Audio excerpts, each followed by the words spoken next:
Hey everybody, today's January 18th, and today we're going to talk about the price of Bitcoin. We're going to talk about the death cross that just happened, and whether or not this is going to spell bad news for Bitcoin, whether we're going to roll over down to 30,000, or whether Bitcoin can put in a bottom and perhaps try to reclaim 50,000 up to 60,000, right? Before we begin, please read this disclaimer, and you can pause this video as you read it. Okay, so Bitcoin has been quite a bit of trouble over the past over 2 months right now. Like since November, we've basically been in a downtrend, right? Every rally has been faded basically, and right now Bitcoin is trying to put in a bottom, right? It's been a while since we put in a lower low. Right, we had a lower low back in early January, but we're able to hold this level. Now we're rolling over. So the question is, are we able to put in a bottom and hold this level at least, and perhaps move up higher towards this Fibonacci resistance level at 47,000, right? And of course, we had this death cross that we were talked about in our last video. This death cross is, last time we had that was last summer in June, right? And when that happened, we basically saw Bitcoin basically roll over and continue down before it got a reversal, right? So the question is, if we do follow a similar pattern that we had last summer, where it kind of went down here, found support, tried to break out, failed breakout, came up, and then rolled over while the death cross happened over here, right? We're seeing something sort of similar, right? Came down, tried to have a breakout, but we failed. Rolled over, pulled it back up again, and then rolled over before pushing it back up. Are we going to see something similar like that, like we saw last summer, right? After the death cross over here. Something like that. Something like this. So I'm not ruling that out of the question, especially since like when we rolled over, we still held 30,000, right, which is our Fibonacci support level over here. So the question is, are we going to be able to hold 40,000, right? It seems like 40,000 is a new 30,000. If we do roll over, are we going to, even if we do dip below 40,000 a little bit, is Bitcoin going to be able to hold that level and then continue higher, or are we going to break below 40,000 to 30,000, right? So I'm not ruling out the possibility that we might come down to 30,000, but I do think that at least for now, if we're able to hold 40,000, we should give benefit of the doubt to the bulls, right? Because right now the bulls are trying really hard to hold 40,000.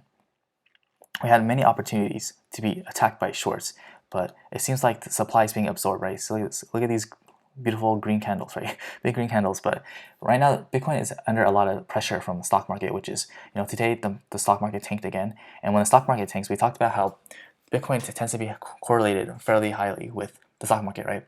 With the Qs, right, the NASDAQ, and of course S&P 500, when they come down, and when there's volatility in the markets, right? We're seeing volatility spike right now. That tends to put a lot downward pressure on Bitcoin price, right?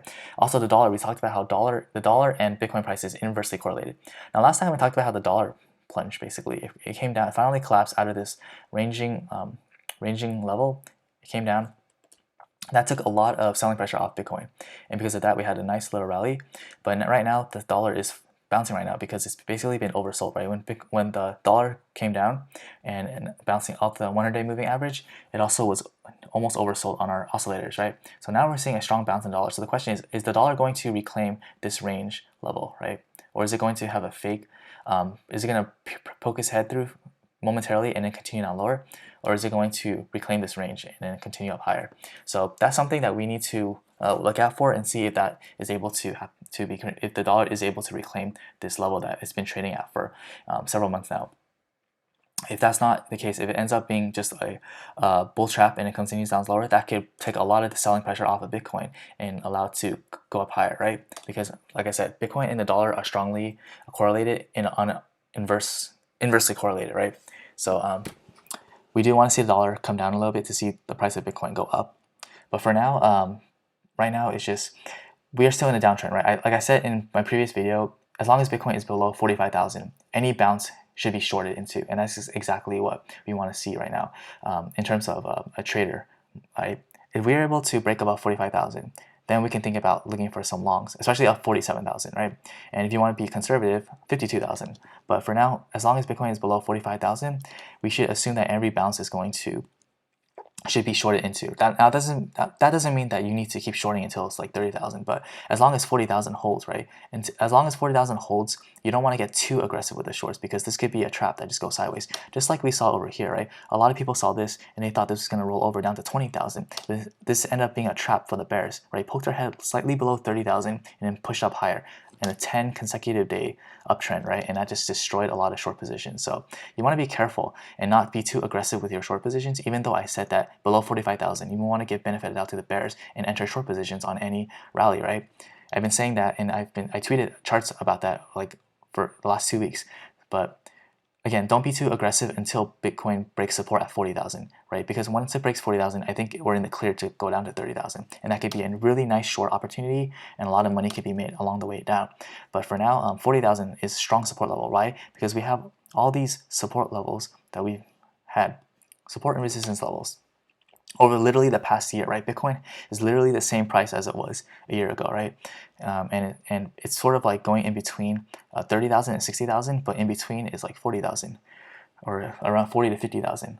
And so, and these are the levels that Bitcoin has really been trading at for a long time, right? There's been a lot of support and resistance being tested along this 40,000 level. And right now we are testing that right now. So if Bitcoin is able to hold 40,000, don't get too aggressive with your shorts, because we can see the price rip up higher, just like we saw in late July, right? But at the same time, if 40,000 is broken and is a strong break below 40,000, I do see Bitcoin going down to 30,000 again. So be prepared for both scenarios, right? You want to be prepared to short the market if it does have a strong break below, but also when you're shorting, you want to play a little defense as well, just in case 40,000 does hold, right? Now that doesn't mean that once we break 45,000, you need to go aggressively long, because again, there was a fake out over here, and all the longs that got faked out got wrecked along the way down. So it is possible it can move back up and then continue down lower.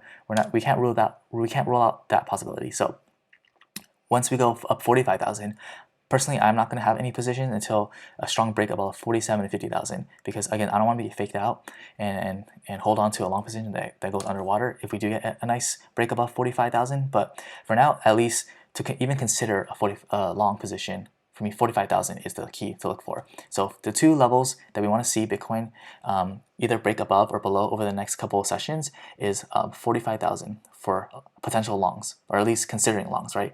Ideally above, reclaim the Fibonacci resistance level here around 47 to 50,000 before we even take an actual long positions. But considering long and definitely closing short positions above 45,000, anything below 40,000, I would take short positions. So for now, if you haven't taken a short position right now, I would recommend just waiting. Of course, that's just what I'm going to do.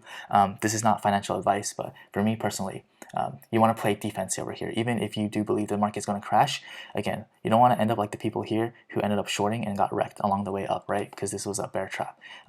Not saying that's going to happen this time. It definitely could break down lower, but just be prepared that the market is going to chop some people up as it continues to go sideways in this year-long consolidation period. So we'll see if Bitcoin is able to hold 40,000, or if it can finally break above 45,000 and give us potential long opportunities in the next video. And we'll definitely update you as the price of Bitcoin, the price action develops going forward. Thank you for watching this video. If you found it useful, helpful, informative, please like this video, leave a comment below, and subscribe for updates. I appreciate all your support. Thank you again, and have a great day.